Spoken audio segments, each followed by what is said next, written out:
मैंने कहा था ना कि प्रेपोजिशंस का टॉपिक बहुत लंबा है और इसीलिए पिछली वीडियोस में हमने कवर किए प्रेपोजिशंस ऑफ प्लेस, यानी कि वो प्रेपोजिशंस जो किसी भी नाउन या प्रोनाउन की प्लेस, पोजीशन, मूवमेंट या डायरेक्शन बताता है, राइट? हमने 3 वीडियोस उस पर की थी। आज शुरुआत करेंगे, this is my 4th video in preposition series, और आज शुरुआत करेंगे प्रेपोजिशंस ऑफ टाइम की, यानी वो प्रेपोजिशंस जो नाउन या प्रोनाउन का टाइम बताते हैं। कब काम हो रहा है, मिडनाइट में हो रहा है, इवनिंग, मॉर्निंग, किस समय पर हो रहा है, ये सब हम आज की वीडियो में डिस्कस करने वाले हैं। वेलकम एवरीवन, आप लोग देख रहे हैं Eco World digital classes. This is English grammar series for all of you wonderful people out there. और लाइक आई सेड, हम शुरुआत करेंगे प्रेपोजिशंस ऑफ टाइम की। बहुत सारी प्रेपोजिशंस हैं टाइम की भी, लेकिन आज जो हम करने वाले हैं वो है in, on, during, for, from, before, after, since, till, until. इनमें से इन एंड ऑन को मैं रिपीट नहीं करने वाली खास, क्योंकि जब मैं प्रेपोजिशंस ऑफ प्लेस करवा रही थी तो in and on prepositions of place भी हैं, तो मैंने वहीं पर टाइम वाली यूसेज भी समझा दी थी। क्विकली रिपीट कर देती हूँ। चलो, ऑन यूज होता है संडेज, डेज के साथ, डेट्स के साथ। I am born on a Sunday, I am born on 23rd April। In use होता है सीजन्स के साथ, महीनों के साथ। She is born in April, she likes to play in rainy season. तो सीजन्स के साथ इन, मंथ्स के साथ इन, डेट्स के साथ ऑन, और one more thing I said, days के साथ भी ऑन। ठीक है, तो इन दोनों को डिटेल में हम पहले कवर कर चुके हैं, तो आज वाली वीडियो में नहीं करेंगे। आज सबसे पहला जो सेगमेंट है वो है during, for, from and to. इन चारों की यूसेज होती है ड्यूरेशन दिखाने के लिए। ना व्हाट इज ड्यूरेशन? ड्यूरेशन मतलब कोई भी चीज़ कितने समय तक चली, कितने टाइम तक चली। तो अगर मैं कहूँ कि मैंने 3 घंटे पढ़ाई की, यानी मेरी पढ़ाई की ड्यूरेशन क्या थी? 3 घंटा। तो कितने समय मेरी पढ़ाई चली? 3 घंटा। अगर मैं कहूँ I went to a mall for 3 hours, तो मतलब मेरी मॉल में जो मैंने मस्ती मारी उसकी ड्यूरेशन, कितने समय मैंने वो किया? 3 hours। तो ड्यूरेशन दिखाने के लिए ये सारे प्रेपोजिशंस यूज होते हैं। कैसे? मैंने एक ही सेंटेंस को डिफरेंट प्रेपोजिशंस में यूज किया। देखो, आई stayed in Varanasi during winters, यानी मैं वाराणसी में रही कब? विंटर्स के दौरान, during winters. Okay. Similarly, I stayed in Varanasi for 3 months। अच्छा, फॉर की यूसेज में ध्यान देना, जहां पर्टिकुलर नंबर्स गिवन होंगे, जैसे 3 months, 10 years, 2 years, 2 days, particular numbers, वहां फॉर यूज होता है। तो आई stayed in Varanasi for 3 months, 3 बोला ना मैंने, पर्टिकुलर नंबर, तो फॉर यूज होगा।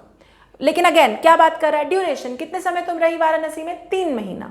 Similarly, I stayed in Varanasi from October to December. Duration, फिर मैं ड्यूरेशन की बात कर रही हूं कि अक्टूबर से लेकर दिसंबर तक मैं वाराणसी में रही। Again duration. तो during, for, from, to duration दिखाने के लिए यूज होते हैं। और तुम खास ध्यान रखोगे कि फॉर तब यूज होता है जब सेंटेंस में कहीं ना कहीं नंबर दिख रहा हो। अब एक और एग्जाम्पल हो ड्यूरिंग का। During my train journey I met an interesting person, यानी कब मुझे एक इंटरेस्टिंग पर्सन मिला? मेरी ट्रेन जर्नी के दौरान, ड्यूरिंग। तो जब हमें ये कहना हो ना कि इस समय के दौरान, while this thing was happening, तो हम ड्यूरिंग यूज करते हैं। Are we clear? Great. Now let's go to second set, before, after, till, until. चारों यूज होते हैं to show an action at a point in time. किसी एक specific time पे जो एक्शन हुआ है उसको दिखाने के लिए हम ये प्रेपोजिशंस यूज करते हैं। जैसे I met him after Christmas. अब एक पर्टिकुलर पॉइंट इन टाइम क्या है? क्रिसमस। और मैं क्या कह रही हूं कि जी वो जो पॉइंट इन टाइम है ना क्रिसमस, उसके बाद मिली, तो after. I could also say our country progressed a lot after 1991। तो यानी 1991 एक पर्टिकुलर टाइम, और उसके बाद हमारी कंट्री ने बहुत प्रोग्रेस किया। तो at a particular point of time, अब ये पॉइंट ऑफ टाइम कुछ भी हो सकता है, ये कोई दिन हो सकता है जैसे क्रिसमस, ये कोई साल हो सकता है जैसे 1991, ये कोई टाइम भी हो सकता है आफ्टर 10 o'clock, या कोई एडवर्ब ऑफ टाइम जैसे मॉर्निंग, इवनिंग, आफ्टर मॉर्निंग, कुछ भी हो सकता है। पॉइंट ऑफ टाइम एक पर्टिकुलर रेफरेंस टाइम की होनी चाहिए, तो हम वहां यूज कर सकते हैं। बिफोर भी ठीक ऐसे ही। तो for example, I lived here before 2012, मतलब 2012 पर्टिकुलर टाइम, उससे पहले मैं यहाँ पे रहती थी। Okay, so I lived here before 2012, 2012 particular time, उससे पहले रहती थी।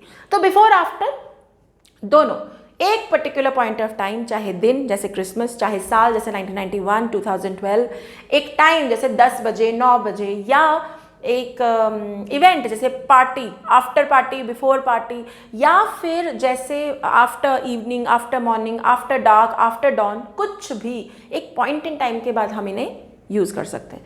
सिमिलरली टिल और अनटिल यूज होता है। अब थोड़ा इनकी यूसेज समझो। टिल कहता है, फॉर एग्जाम्पल मैंने यहाँ एग्जाम्पल दिया, wait for me till midnight, रात के 12 बजे तक मेरा वेट करना, लेकिन उसके बाद मत करना। What does this mean? Wait for me till midnight, यानी मिडनाइट तक मेरा वेट करना, उसके बाद मत करना।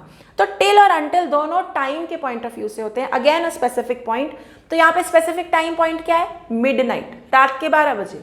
तो भाई रात के 12 बजे तक वेट करना, उसके बाद नहीं। तो टिल ऐसे यूज होता है कि submit your work till 9 PM, कि 9 बजे तक दे देना, उसके बाद नहीं। Again specific point of time, तो टिल यूज हुआ। Clear? Until, she weighted until it was dark, उसने तब तक वेट किया जब तक अंधेरा नहीं हुआ। अनटिल ऐसे यूज होता है। कंडीशनल पॉइंट है यहाँ पर कि wait for me until I come back, मतलब जब तक मैं नहीं आता, जब तक मैं आऊं टाइम, तब तक यहीं बैठे रहना। Condition, she weighted until it was dark, उसने तब तक वेट किया जब तक अंधेरा नहीं हुआ।